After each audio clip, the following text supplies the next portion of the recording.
slide, make sure everything's there. Our next speaker is Dr. Araz Marachelian. She's attended the University of California, Irvine Medical School, and performed her internship and residency at Children's Hospital Los Angeles. Following completion of her residency, she also did her fellowship at CHLA in pediatric hematology and oncology. She is currently an assistant professor for pediatrics at the USC Keck School of Medicine. She was the assistant medical director for the Operations Center for NANT, the New Approaches to Neuroblastoma Therapy Consortium Group, from 2006 to 2010, before taking on the position of the NANT Operations Center Director in December of 2010. She has had significant experience in protocol development and oversight of study conduct of phase 1 and 2 multi-institutional trials. Her primary research interest is to develop new therapies for patients with high-risk neuroblastoma. Doctor?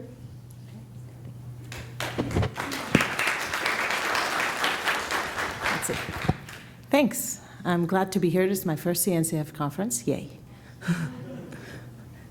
Thanks for the invitation.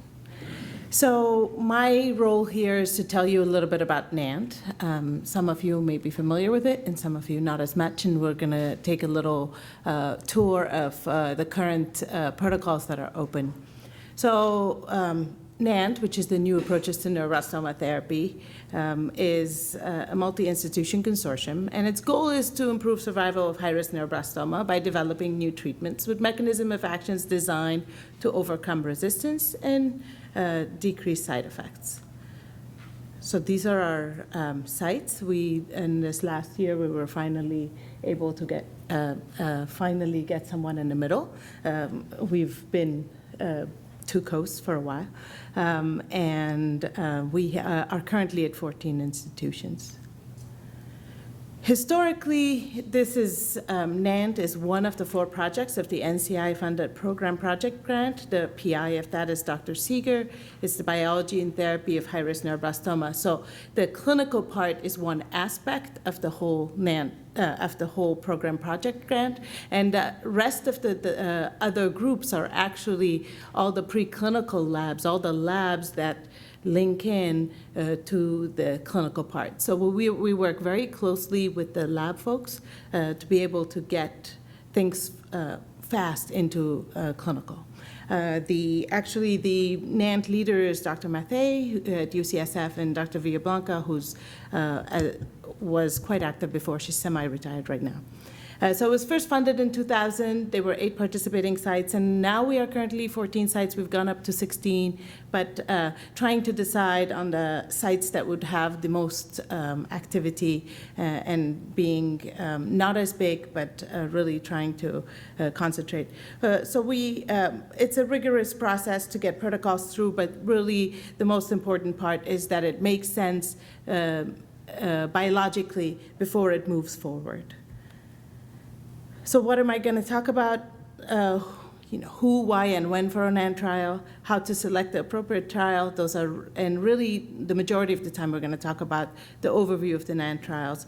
So the chemo backbone trials, the maintenance-like immunotherapy kind of trials, MIBG trials, and biomarkers. And I'm really not going to concentrate too much on biomarkers, but I just wanted to give you a feel of what's coming up.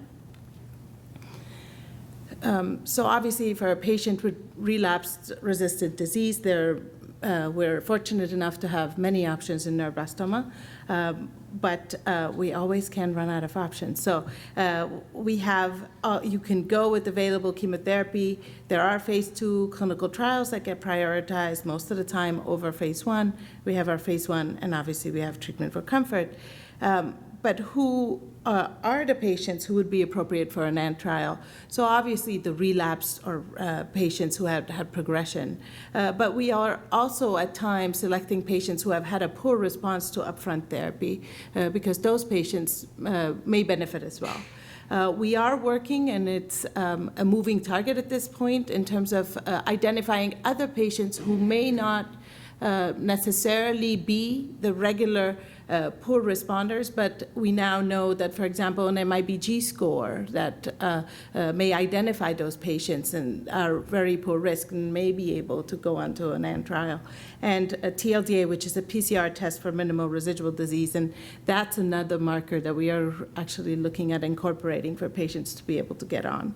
There are usually no limits to prior therapy, and except for if there's specific reasons for a patient who would be unsafe to be able to go on that. So how do we decide? There are many trials. What's appropriate for the patient? There are questions you ask. Do you have stem cells? Do you not have stem cells? Are you MIBG positive? Are you not? Have you, what has your prior therapy been like?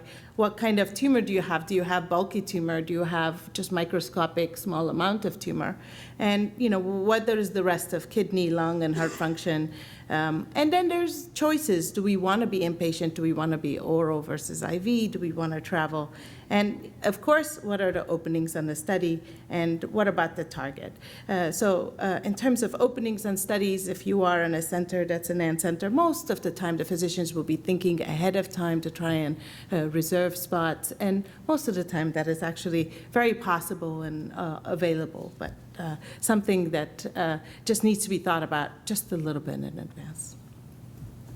So I'm going to talk about 3 major aims in the NANT and then go through each of these trials. So one of the aims is to define rational combinations of agents that target key pathways in the tumor or the microenvironment of the tumor. So we have combinations with chemotherapy and we have combinations with maintenance therapy. So the chemotherapy combinations that are available right now or coming up, they all have to do with, you have a backbone of chemotherapy that we know is effective, however, we want it to be more effective. So we have irinotecan temozolomide, and we know the response rate of that, and trying to figure out, well, how can we improve that? And the addition of MLN-A237 is one agent. And I'm going to talk about each one of these trials very quickly. To give, so NANT-0702, which is our, we have the metronomic, Dr. Lewis talked about cyclophosphamide with some bolus cyclophosphamide, and adding Zometa and Avastin to it. We have 2 protocols that are going to open in the next little bit, which are both adding agents to cyclophosphamide and topotecan. One is adding DFMO and celecoxib, and the other is adding sorafenib.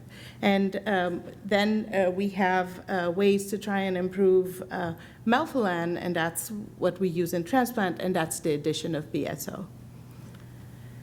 So for all these trials, it's the same concept. Obviously, you need to make sure it's biologically sound, the idea. Then the next step is to make sure that it actually works in tissue culture and that it actually improves the killing rate of the tumor. And then you need to have animal studies. So we go through this rigorous process of making sure that an agent that we want to combine makes sense, and plus the toxicity that we expect also makes sense, and it's not the same toxicity so that we're just going to add toxicity to the patient. So a case in point, we have this 0903 study, which is MLN-A237. MLN-A237 is an inhibitor of Aurora A, and Aurora A is one of the 3 kinases that regulates mitosis, so cell division.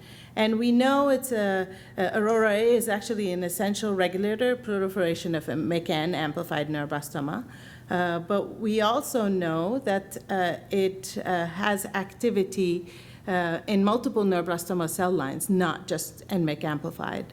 The studies do show that MLN-A237 with irinotecan improves the in vitro, so this is the tissue culture response.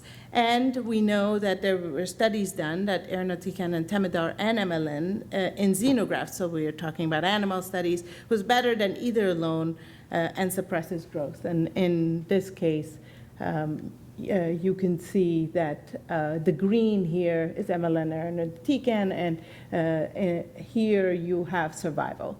So this is the better curve in this case. And so all sound and interesting in terms of that this has a potential of improving the response rate of irinotecan and temozolomide. And so there's a phase 1 study currently ongoing where you have the standard irinotecan dosing and Temodar, and we're adding MLN-8237. MLN-8237 has some decrease in counts, so GCSF is required on this. We did notice that there were patients who had hematological issues with thrombocytopenia and neutrophils, but otherwise the study is going really well, and obviously right now with all our phase 1 studies, I'm not going to necessarily share every response data, et cetera, but this is where we are since they're all ongoing. Okay, so the next process is, well, how else can we try and attack the neuroblastoma? We have osteoclasts. Osteoclasts are what destroy the bones, and we have, we know in normal situation, we have osteoblasts and osteoclasts, which are constantly in a nice balance to keep our bones in nice shape. But we do know that obviously in neuroblastoma we have lytic bone lesions, and we know there's bone destruction associated with that. And osteoclasts are one of the major reasons for that. And this actually, Zometa, which is the agent that is used to inhibit this, was a drug used for osteoporosis, then breast cancer because of its bone metastasis, and it moved over with Dr. de Klerk at CHLA, who has done a lot of this research, noted that there was a lot of improvement in terms of bone protection when you use Zometa. And so for that, what we did was we did a metronomic cyclophosphamide with Zometa initially, and to improve on that, there were patients who had responses, but many more with prolonged stable disease. So we wanted to improve on that, and decided that what we should do is have a slightly, instead of just a metronomic, but also do an IV cyclophosphamide that's a slightly higher dose to help better block new blood vessel growth. And in addition, we added Avastin because that, again, can inhibit blood vessel growth. And there were studies done in the lab, again, this one was Bob Seeger, that looked at the combination of all four. And these combination of all four was the most helpful. So this is the study that is ongoing because we know the safety of Zometa and cyclophosphamide already. There's a slightly higher dose of cyclophosphamide, but not enough to make the patients very sick. This is actually very tolerable and completely outpatient, and Avastin is added in addition to it. And the study is almost complete. We only have a few more slots, and so you should be hearing about the results very soon. We've presented some of the clinical biologic data at some of the conferences and very interesting changes in the markers that we know of, but in the next few months you should be able to hear the rest of the results, hopefully once we complete the central review. So what else can we do? Here we are, we have cyclophosphamide topotecan, and we want to improve that because in the end, what we really want to also improve is what we're doing up front. We want to be able to get these agents to the upfront patients and not have them relapse as well.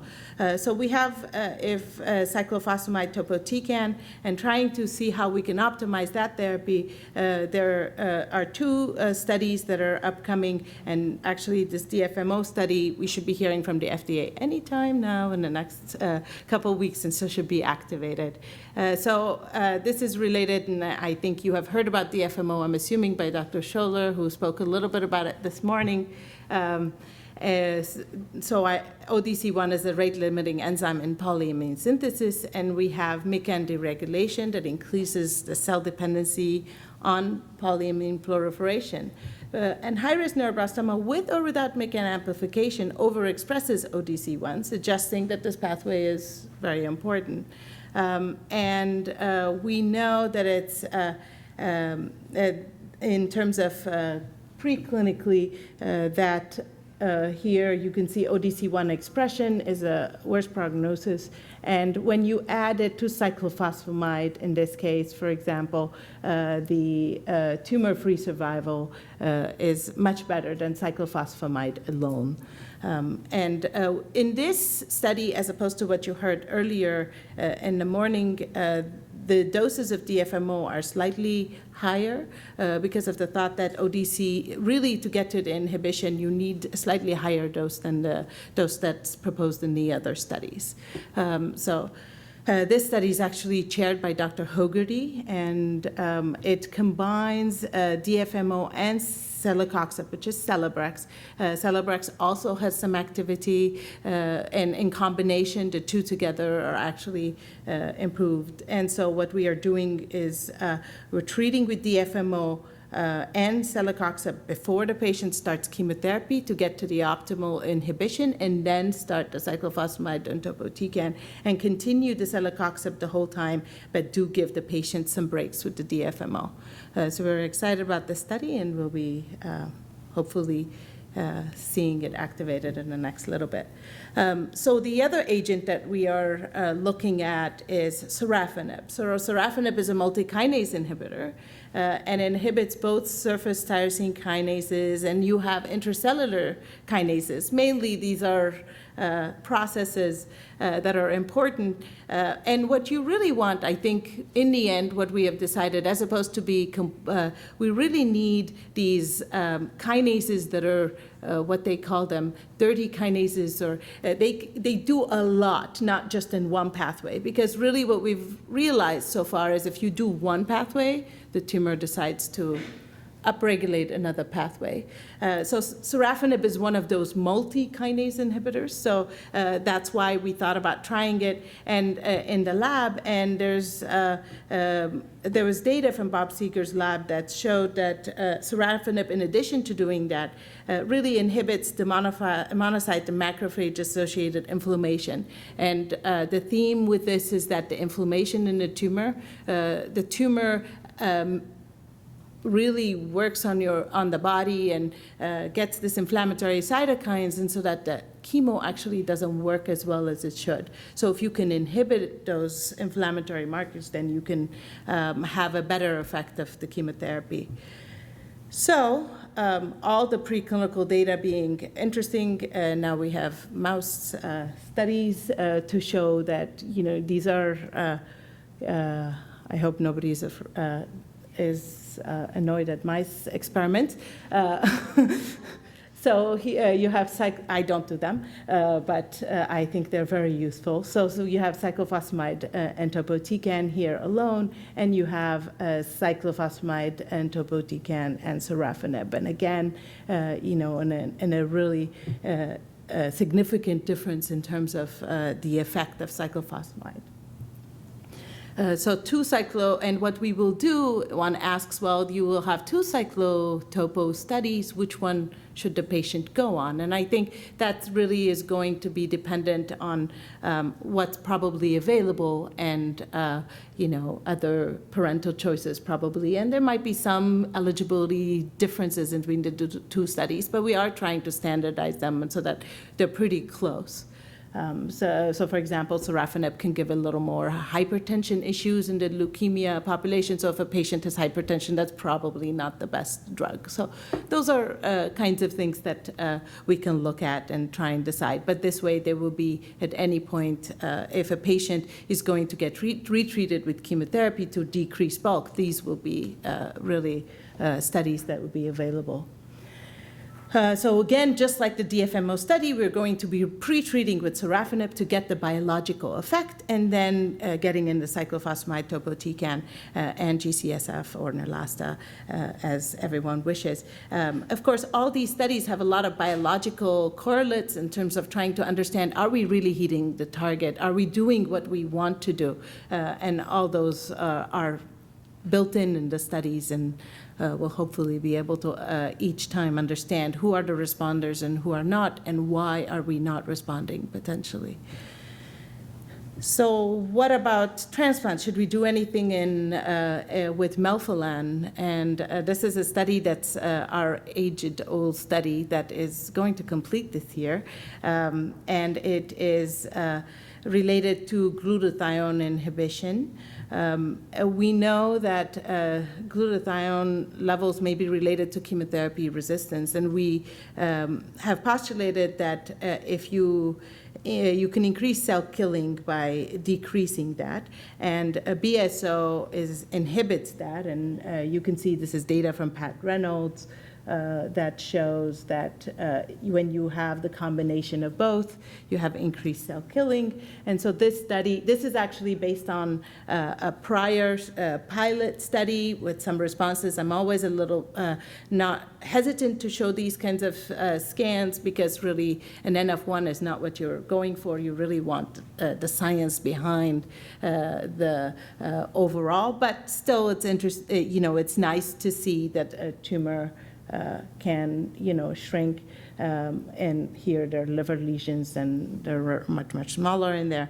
And the study this is our inpatient study, the one that requires patients to be in the hospital because they get melphalan, which is myeloablative dose, but it is not we do not have VOD issues or any of that because it's just by itself and it's not that high a dose, but it's given with BSO to try and reverse resistance. There are patients who are on active study who are not good responders up front, who tend to go on the study or progressed up front, and or relapse patients who choose to go for a transplant.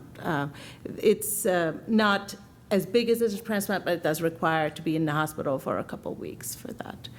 So far, it's been very promising. We will end the study at the end of this year. It's going to be a little tricky to try and decide, well, how much did BSO help? We have melphalan, that's an active agent. It's always tricky to figure that part out, but we are actively recruiting at this point. So what do we want to, so those are all chemotherapy, but clearly we also have other areas that we can target. And most of them are in what I consider the post-consolidation phase, or you have a patient who relapsed and has had maybe some reduction in tumor load, and now you either want to maintain them and or you want to keep them, or they have less disease potentially. And those are the agents that I'm going to talk about next. And these are the agents that, if you think about, that's where the post-consolidation immunotherapy area, and that for the upfront patients, this is what we are thinking about the future. So one is fenretinide, which I'll talk about. One is cisretinoic acid with vorinostat, because obviously we have already cisretinoic acid in our post-consolidation phase, and trying to see if vorinostat can help that. We have lenalidomide with chimeric and Accutane, and we have two other exciting protocols, and one is with the NK cells and one is with Mavvax, and both of them are we are working with NK cells. We're working with MD Anderson, which is going to be a special site related to that, and Mavvax related to Dr. Kushner in the back is Sloan Kettering. So for fenretinide, many of you who have been in neuroblastoma for a little while, you might have heard about this crazy powder. But it was initially, it's really a cytotoxic retinoid. So as opposed to a retinoid that's Accutane, which is a differentiating agent, so making it more mature. In this case, it's a retinoid that can kill cells, but it differentially kills tumor cells and not actually normal cells. Normal cells are really not susceptible to it because of ceramide. Because it induces apoptosis versus with increased ceramide that's specifically in tumor cells. So there have been studies, phase 1 and phase 2, initially, including in COG, there were some patients with some responders, but that drug was in capsules, and it was limited by GI absorption because the levels you can see were not as high. So the thought was, well, how can we make it better? And so this powder was created that does, in fact, give us much higher levels, 3 to 6 higher levels than the capsular, and it is easier to take than those big capsules for most patients. However, it's a little bit difficult to mix, but we have come up with new and exciting ways to give the drug. In the dose escalation portion, when we were trying to figure out what is the optimal dose for this drug, there were 4 complete responses. 3 of them were bone marrow patients who had bone marrow disease and it went away. 1 who had bone disease went away, but albeit all in small amount of disease, not big, huge masses. And there were 6 patients with stable disease, and all the complete responses were in levels 4 to 8, so in the higher dose levels where we were getting higher PKs. So we thought, well, then we need to figure out ways to make it even better and even higher. So there was data done by Dr. Maurer, who's actually the PI of the study, and in his lab that looked at ketoconazole. Ketoconazole is just another antifungal that's actually not used very much because it has a lot of interactions with drugs. Well, the interaction is beautiful because in this case, the interaction increases the level of fenretinide. So you have the drug, then if you give it with ketoconazole, the levels increase of the drug in the body. And I will show you in a minute. These are pharmacokinetic data on the patients, all patients who have had fenretinide for quite a while. So that little part is the capsule from the COG study. These are levels from the powder formulation, so they're clearly higher. And when we started the ketoconazole, these are the levels of the ketoconazole patients. So clearly we've been able to bump them very well, and right now we're looking at responses in that cohort. And this is right now as open for patients who are second or subsequent CRs because we have identified the dose that's safe. Patients don't really have a lot of toxicity with this drug, so that's available for second subsequent CRs as well as patients with any disease. So we shall see. Stay tuned. This study is also going to be completed, hopefully, this year. So how else can we change maintenance therapy? We have, as we talked about, we have Accutane, and there's data that HDAC inhibitors are synergistic with Accutane, and they're also actually synergistic with radiation. HDAC inhibitors are, which vorinostat is one of them. They slow the growth of neuroblastoma by changing the DNA structure and allowing changes of the gene expression, and that induces apoptosis, which is death or differentiation of the cell. And since there's data to show that Accutane and an HDAC inhibitor are actually synergistic, the study that's being chaired by Julie Park in Seattle is looking at Accutane with vorinostat, but with doses that are higher than the doses that, again, that were done at COG, because initially when COG did the study, it did not look like they were able to get to the inhibition of HDAC. So we have been able to escalate the doses because the patients get a little break in between. They get it for 4 days and then a couple days off and 4 days again. And they get it with the Accutane. And we've been, again, we've escalated and patients have tolerated beautifully. And we're at a dose where we're just expanding right now. We know it's safe. And we are, again, allowing for patients who are second or subsequent remission to go on it to be able to get further data on that. So stay tuned for that one as well. But this will be accruing in the next few months as well.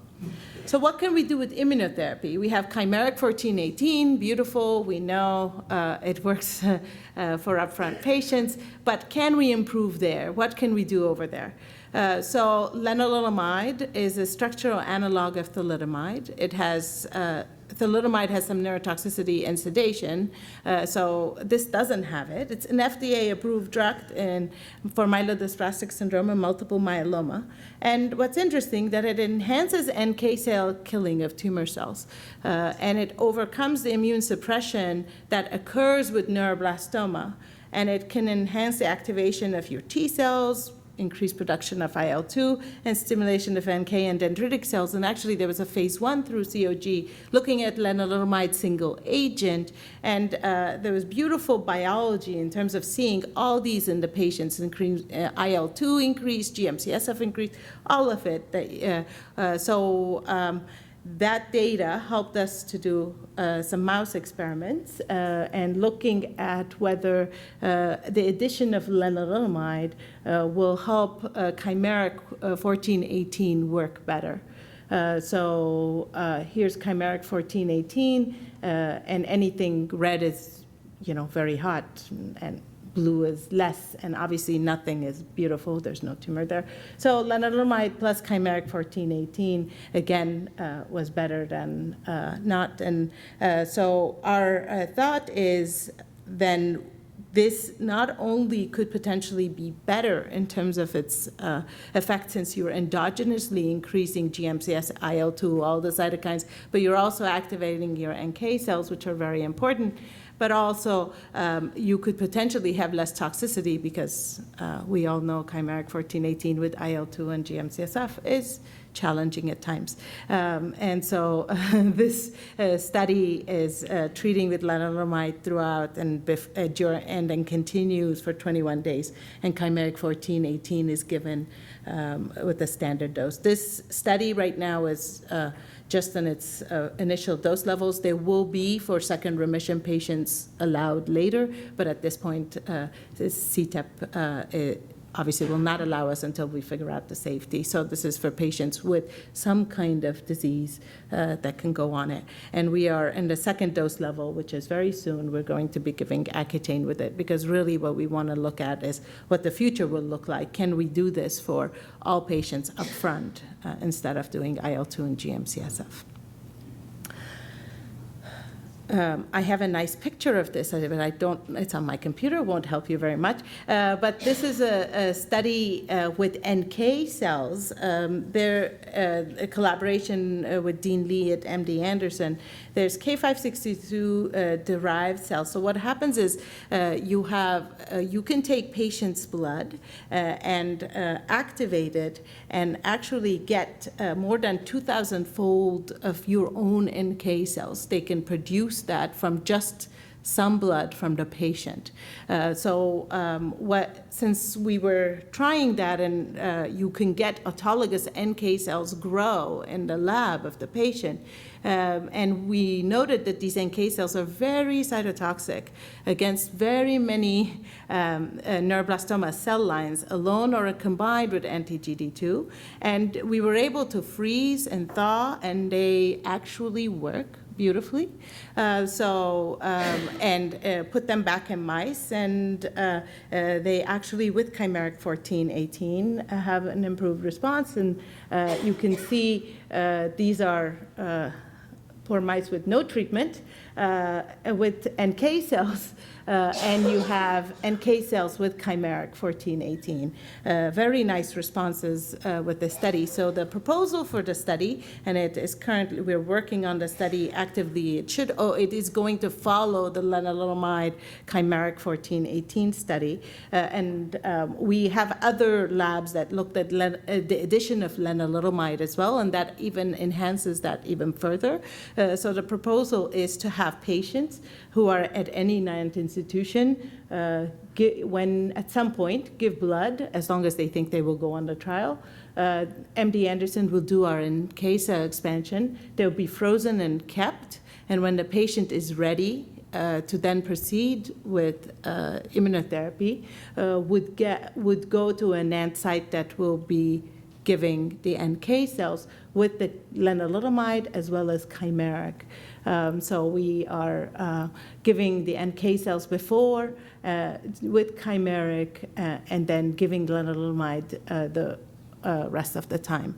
So we're really excited about this study. We have done, in the past, purging, for example, we've been able to send cells all across the country. So we really believe in, as opposed to having everyone go to a specific center, we're trying to make sure that cells can maybe travel there instead of the patients having to travel. So that's our multi-institution study that is coming up, it's going to follow the prior study that I told you, so it's probably going to be lagging behind that by about 6 months, because we want to establish the lenalidomide safe doses before we get to the NK cell doses. This study, I'm going to talk just a tiny bit, but I assume that Brian Kushner will talk a little more tomorrow with immunotherapy with vaccines. So you may have heard about a GD2, GD3 vaccine. These are gangliosides that are expressed on neuroblastoma, they mediate lysis of neuroblastoma cells, and theoretically, a vaccine should may be given for a longer time and can maintain antibody levels and eliminate dormant tumor cells. So that's another way we can approach immunotherapy. This is some of the data in second or further remission patients at Sloan Kettering with interesting EFS data. And so it's biologically very plausible, and there's phase 1 data that shows that it may benefit for patients in second or subsequent CRs. We are collaborating with Sloan Kettering on this study to look at determine progression-free survival for patients with relapse in second or subsequent CR, or in patients with very limited disease, because again, we do not think that vaccine will help in patients with bulk disease. This is a study that is still being developed. It is going to have a randomization, and I think it's going to be most likely a 2-to-1 randomization, meaning 2 out of 3 patients will actually get the vaccine and 1 will get a placebo. And this is the study that's going to be a pretty large study to really prove and show that vaccine therapy is helpful. Obviously, we have talked a lot about the fact that is a placebo something we can do in pediatric neuroblastoma, but these are really cannot make progress until we really understand if it's actually helpful. Lots of work to be done in the next few months for that trial. So our other aim in neuroblastoma is actually, before I go further, do you have any questions about that? Because there are a few. At the end, maybe. So we have, the other aim is really trying to optimize MIBG therapy and enhance its efficacy, and trying to figure out whether we can add novel biologics to it to try and see if we can improve, because we all know MIBG therapy does work. But so MIBG is an analog of neuroepinephrine. It's concentrated in the sympathetic nervous system. It's taken up by 90% of neuroblastomas, so it makes sense as a target. It's sensitive and specific for imaging and therapy. And over the years, NANT has done a few MIBG studies that all have shown consistently very nice response rates in patients. I can put many pictures up with response rates, including CRs in many patients. The question is now, so where do we go from here? We know that it can work. We know its combination with irinotecan. We've combined it with transplant. We have identified safe doses. We really have understood dosimetry. We have a study that currently is almost complete, where we have combined it with vorinostat that I spoke to you just a little bit about with MIBG. And again, this is because of data that vorinostat increases radiation sensitization and also increases your NET receptor. And this study is combining MIBG with vorinostat and stem cells. It's been very tolerable. So we are at a point where we really need to figure out which one is the best. So we've done a study we've done patient studies of MIBG that are single agent. and that's also what's given in compassionate use. We've done a study with Vern Christine in irinotecan and MIBG, and that was published last year with nice responses. And now we are almost complete with the MIBG with vorinostat. So what we are proposing is actually doing a randomization where we have a pick the winner phase 2 study. Patients will get randomized to one of these arms, and then we can try and actually figure out which way does MIBG move forward. Does it move by itself, or does it go with other agents? Is there a better response rate, for example, in the bone marrow with irinotecan versus vorinostat? And so we are really working on that study. And this study is going to open as soon as the 0703, which is the vorinostat MIBG study is closed, which is going to be in the next few months. So that's this study is also going to the FDA, but it's based on all the safety that we have in the prior studies. So it should be, we expect about 150 patients on the study. So it's a pretty large study across many institutions. So last but not least, what are we doing for biomarkers? And there's a lot more I can talk about, and I don't want to spend too much time on it today, but really the key in all these studies is not only figure out what agents to give, but also understand from each one of them why it works and what it doesn't. Can we take patients and understand a little more about them? So we started in the last few years a biology protocol, so all patients are getting banking for specimens with patients with relapsed neuroblastoma. So we have tumor as well as plasma and blood. And investigators who can now request specimens from and to conduct small studies so that this is available for any investigator in the country. And we are looking at retrospectively evaluation of response and understanding who's a responder and not and why. There's, for example, a study of where we hypothesize a quantitative and highly sensitive evaluation of disease in the bone marrow and blood will improve our assessment of response. So really trying to understand, answer, is patient truly benefiting from this therapy? Are there other ways that we can figure that out? Can we predict that if a patient's going to relapse? So the few ways, or progress, a few ways that we're doing. So for example, there's this TACMAN low-density array that you will hear a lot more about over in the next bit. What it does is it quantifies expression of 5 neuroblastoma genes that are not expressed in normal cells. This is a PCR. And what we are doing, one of the studies that I'm working on as well, is to look at this TLDA and look at the standard tests, so the MIBG, the bone marrow, the CT, and try and link them together and try and understand what happens to this TLDA when the MIBG is getting better or worse or not changing at all, and the same thing with the bone marrow. And just to give you an idea of, so far, this is the same in blood and bone marrow, so I'm just showing you bone marrow at this point, although bone marrow is, we were hoping that we could just test all this in the blood only, but bone marrow is still more sensitive. So we can't eliminate doing bone marrows just yet. One day we will. But for now, what we are doing, so these are patients who have bone marrow tumor percentage. So these groups of patients have almost the whole marrow is replaced with tumor. And this is a score of their TLDA. So actually the lower the score, the more disease, because we're detecting the disease earlier. So you can see their patients, when you're higher percent in their tumor, the score is also lower. And when you have no tumor, you have lower. But what's interesting is you have these patients who supposedly have no disease in their bone marrow, and they have a pretty high score in their TLDA. And so what we are doing right now is really try and see, well, are these the kids who are going to progress in the next month? And we're just not seeing it because it's there, but it's actually hiding.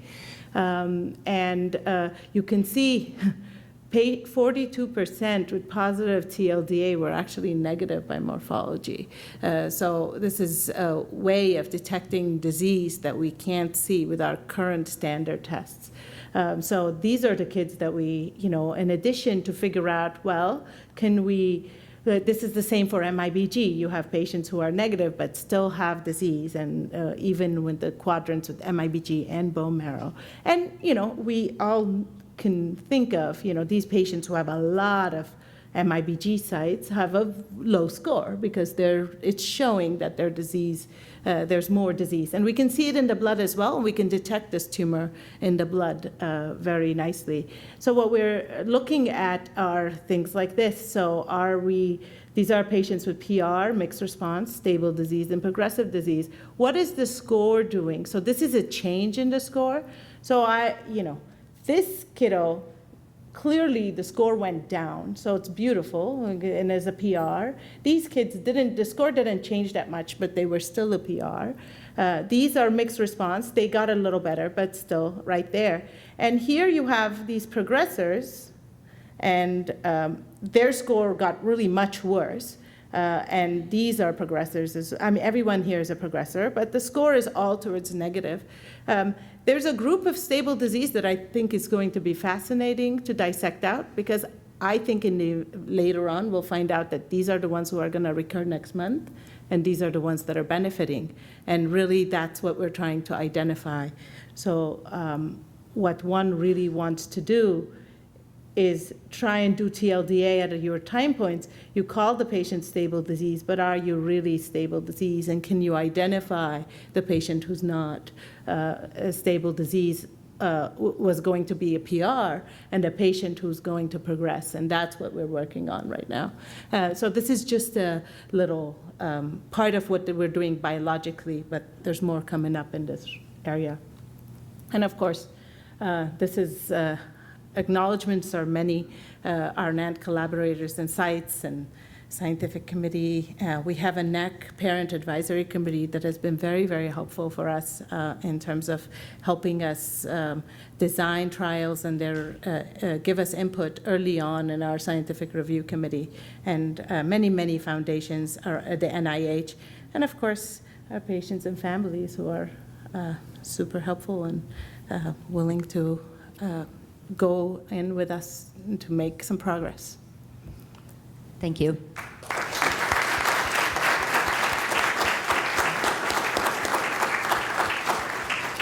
Does anyone have any questions? Sure.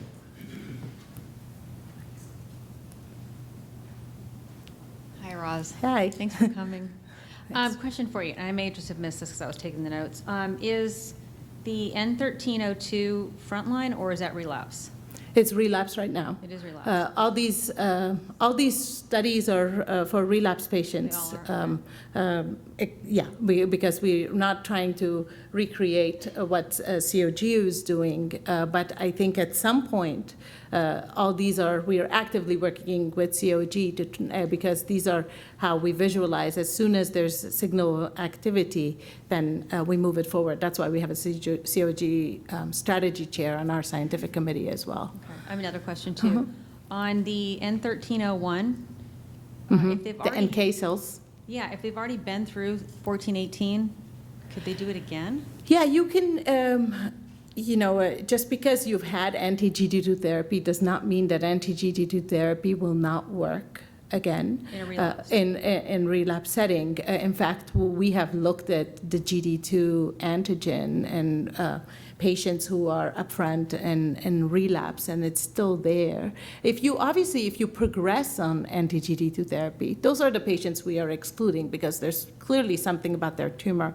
But we think, immunotherapy works best when you have the least amount of disease. And so if you get the patient into another lesser amount of disease, then probably anti-GD2 therapy will help again. And we are looking at who are the patients who are treated with GD2 before versus not. Okay. And then one last question on the, I've talked a lot, obviously, to Judy about the funding. Can you give us a sense of how much it costs to put a child through one of these trials? Yeah, thanks.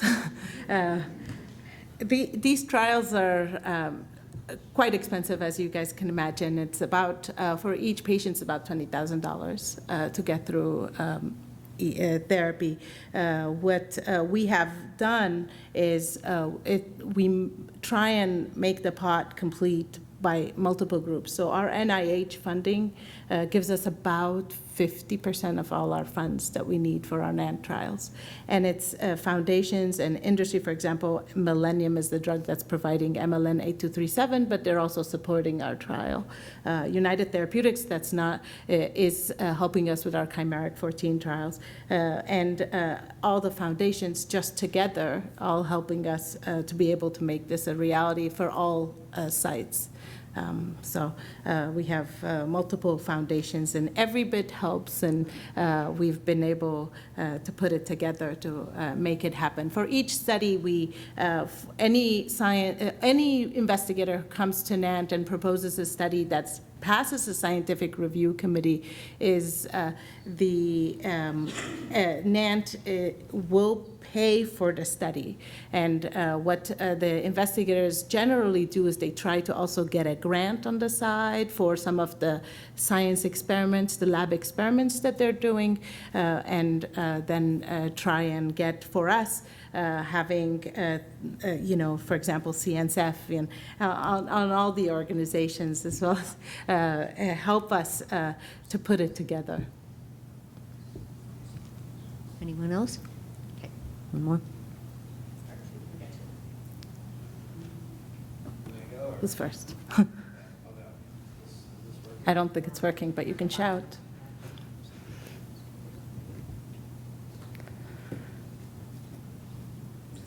Moved.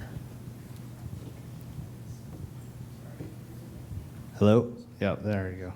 Thanks for the presentation. It's great to see so much work going on.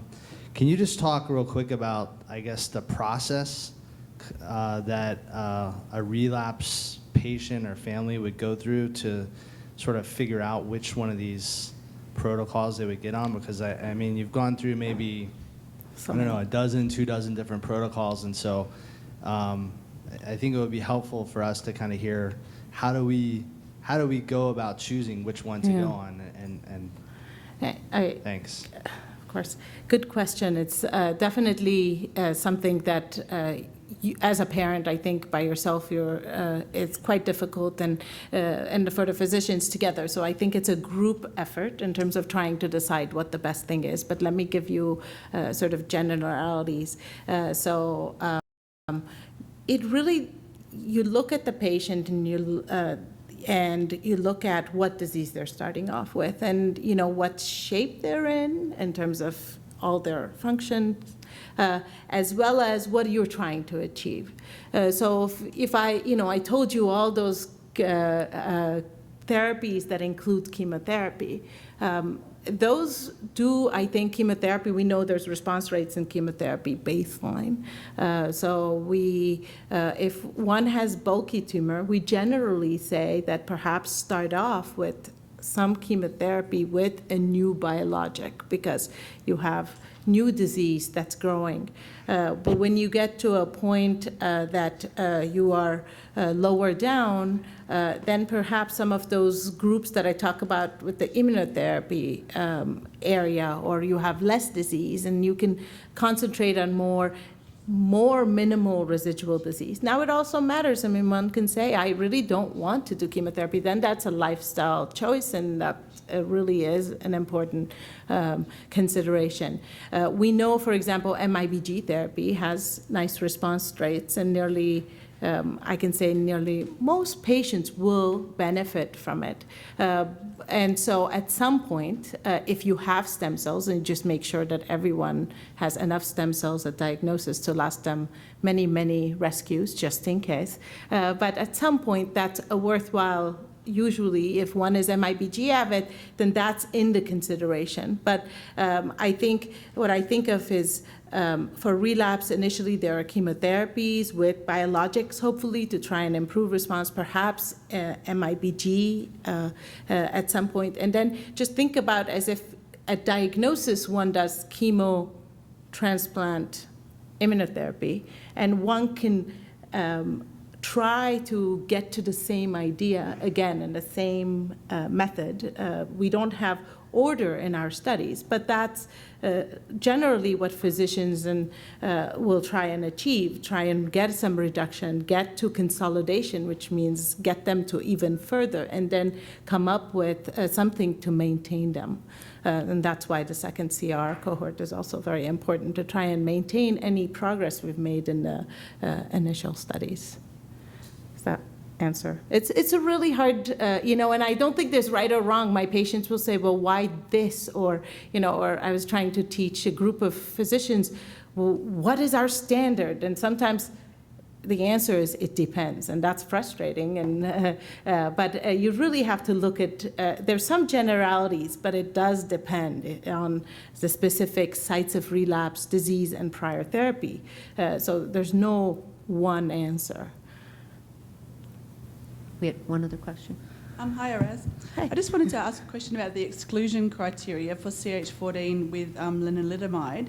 If you've previously had an allogeneic stem cell transplant, you're excluded from that trial. I was wondering what's the rationale behind that? I actually was thinking about this just last week. I think, within NANT, we have nearly all our studies exclude allogeneic transplant. And the two areas that I think that's, really the reason is toxicity, because most patients with allogeneic transplant have other residual GVHD, et cetera, and it becomes hard to differentiate the toxicity of the new agent from the toxicity of the transplant. And really that's the reason.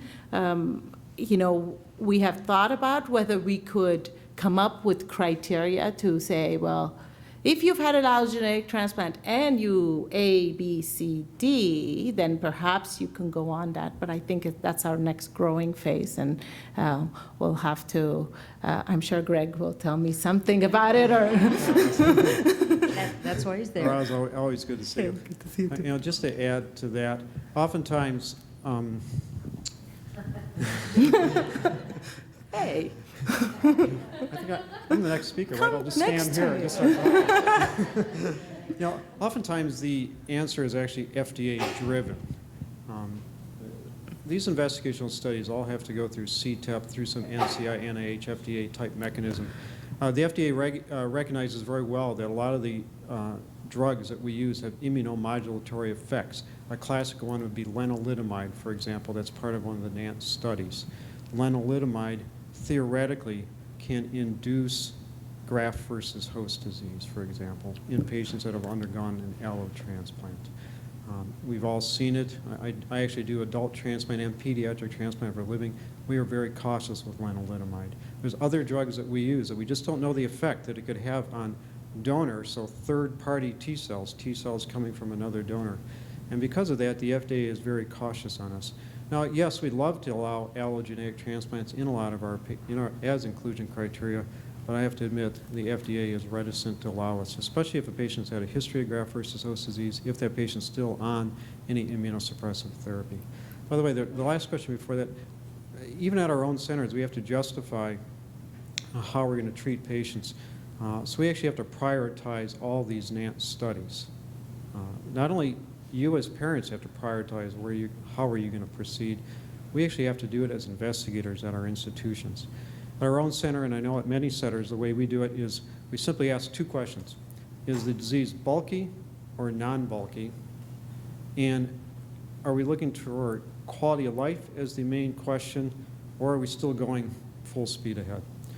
If it's bulky disease that we're looking for achieving a response, then we look at the MIBG NANT studies or the chemotherapy-based ones. If it's non-bulky disease, at least this is at our center, then we look at more of the antibody-based therapies. If we're looking for simply quality of life, my son, my daughter has been through 3 years of this. I just want something just so he can be at home and still get treated. Then we look at the ones that are primarily oral-based, NANT 0404, which is fenretinide, or NANT 0802, which is cisretinoic acid with vorinostat. So at our center, we ask those two questions. Is disease bulky? If it is, then we look at MIBG or chemotherapy-based. Non-bulky, if it's not, then we look at some of the antibody-based ones. Then we ask quality of life. How important is that right there for that family? So we ask those two questions. Thank you. Any other questions? Okay, thank you very much.